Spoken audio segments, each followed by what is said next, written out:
అదే ఆ రోజు ఆ జ్యోతిగాన్ని వీళ్ళందరి ముందు కొడుతూ ఉంటే వీళ్ళందరూ నాకు దండలు వేసి మరీ ఊరేగించారన్నా. అదే ఈ శివయ్య కన్నీళ్లతో దండం పెట్టిన ఆ దండలు వేసిన ఏ ఒక్కడికి కూడా నా చెల్లెలు ఒంటి మీద గుట్ట కప్పడానికి చెయ్యి కూడా రాలేదన్నా. ఎందుకన్నా?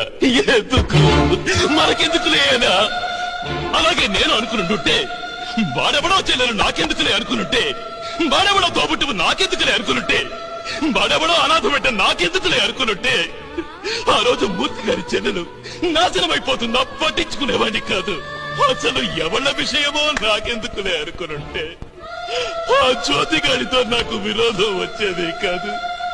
ఆ చెల్లెలకి గతి పట్టేది కాదు.